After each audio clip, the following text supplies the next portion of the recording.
Hello, my name is Malcolm and I'm gonna show you around my house at Christmas. What's that doing?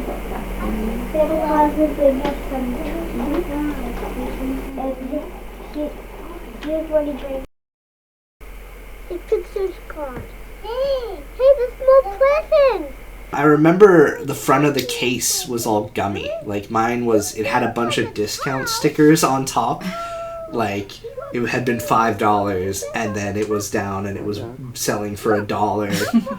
And I remember like a long time ago in like 2002, there was this old secondhand store in a plaza near where I lived. Like my parents had their first home there. And then we moved when I was in high school, and the whole area was just dying. It was like concrete parking lots and empty storefronts and, restaurants that no one would go to. And it was always cold. And we went this one time, and my dad was looking at records, and the whole place just smelled like old stickers and like dust hiding in speaker I asked my dad about it later, and he said that there wasn't a secondhand shop in the plaza. But I was, like, so sure there was one there. I'm not trying to say it's, like, a big mystery. This isn't, like, This isn't a big mystery or anything. Guess what I'm trying to say is, everyone remembers the world being different when they were younger, and, like, we remember important things, like graduations. But a lot of the rest just gets fuzzy and sort of fades away, like... Those stores, like, I know they were filled with records and, dusty video games. But it's all fading away. They were everywhere, and now they're gone, right? And I think I found it in one of those stores.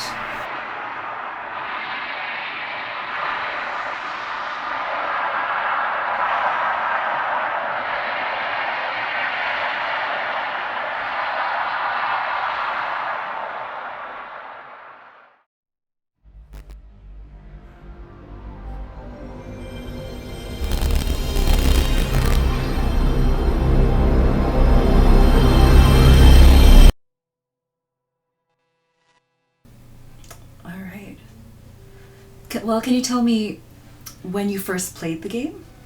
Do you remember what year it was? Oh God, I don't know. I don't know. Maybe 2002. My parents must have sold it in a garage sale or something. I can't find a copy anymore. It's a strange title for a video game, right? I think that's why I bought it in the first place. I was worried it'd be religious, actually, right? Because it's, Slouching Pink to Bethlehem. But it wasn't. It wasn't like any other game I'd ever played before. It was... Mm-hmm. It was a PS1 game, right? Right. I can't even find any mention of this game in, like Nintendo Power or any of those old catalogs about Dreamcast games. Yeah. So you're the first person I've talked to who says they've actually played this game. Like, it wasn't a popular game at all. Like, no one was talking about this. I remember reading a forum post about it, like, really far back, and there was someone asking for help and saying they were stuck on a level where they kept drowning. Just, like, over and over they were drowning. Yeah, I don't remember there being a water level at all. Mm-hmm. Just the bed. Yeah. Like, the bed was the only thing. I remember it so vividly. Like, I remember how the sheets looked, and I remember the cutscenes. Like, they were kind of like an old JRPG, right? With the giant blue speech bubbles above them. And then you start the game, and the character, the main guy, he's laying in the bed. Yeah. And the text bubbles pop up, and it's like, we are nothing but rough beasts, slouching pink to Bethlehem. Yeah. I remember that. Yeah. It did say that. Yeah, and the music, it was like an old art, like JRPG or something. Well, the way you put it now, it really makes me think it was from Japan. Maybe a weird translation or something, and that was why the title was so bizarre. Well, so I thought about that. I thought for a while, but it looked so Western. Like the room, it looked like my room. You couldn't leave the bed, could you?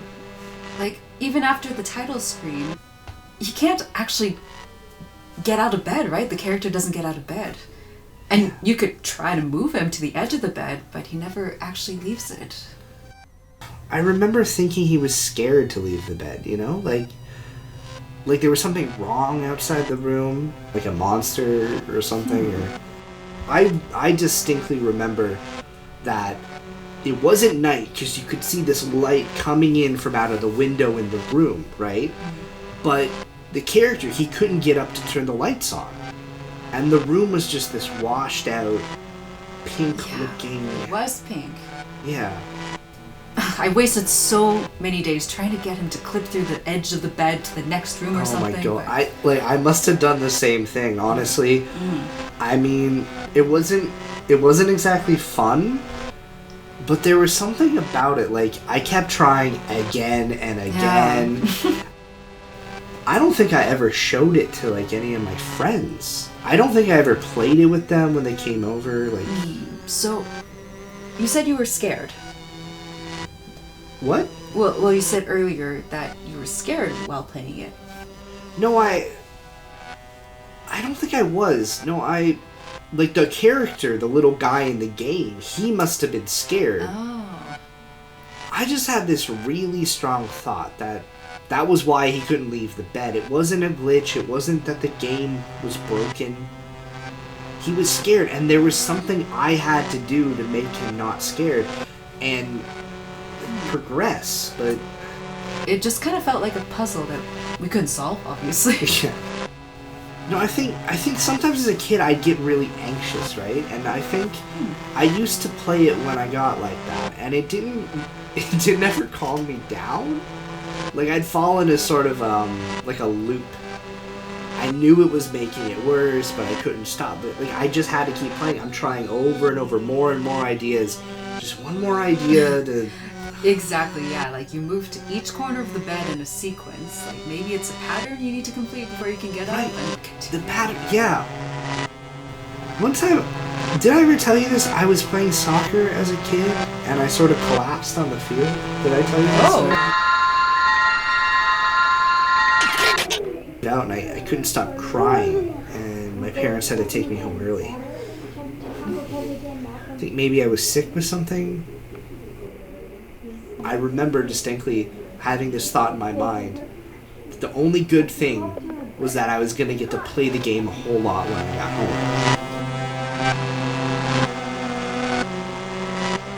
I remember the cover of it was it was like a dirty pink, sort of like a faded picture, and there was this person under the covers of the bed on the cover of the game, and it looked like he was screaming, kind of, wasn't it? Like he was, like someone had pulled the sheets really tight and you could see the head beneath the blankets, and the person's just screaming and screaming and choking on the blankets. And Honestly, like, this sounds like a fucking nightmare, don't you think? Yeah. Why did our parents ever let us play this? I mean, did they ever check or ask us what we were doing? It's ridiculous. It really is. Like, don't you remember the cover? Like, am I misremembering, or was it like that? I don't know. It's honestly just a blank in my mind. Like, you sometimes hear kids talking about stuff like that at school, like rumors about how to beat a game, or like a hidden boss, or a door behind a fountain. And you'd get your friends to like write out cheat codes on notebook paper, and you'd fold them up and walk home, and you just hope that they'd actually work when you got there. Yeah, I remember those days. You know, I keep trying to think of when I first played this game. It's hard because it felt like for a few years there, like, everything just sort of stretched out together. And I remember walking home after school to play games I bought from weird little secondhand shops. I mean, they're probably in a box somewhere still, like downstairs. A lot of stuff I used to care very deeply about, it all just kind of ended up in boxes. I'd make 3 turns exactly on my walk home from school, and it took 15 minutes if I walked fast. But those 15 minutes, it felt like it stretched out, and it always lasted forever until it didn't.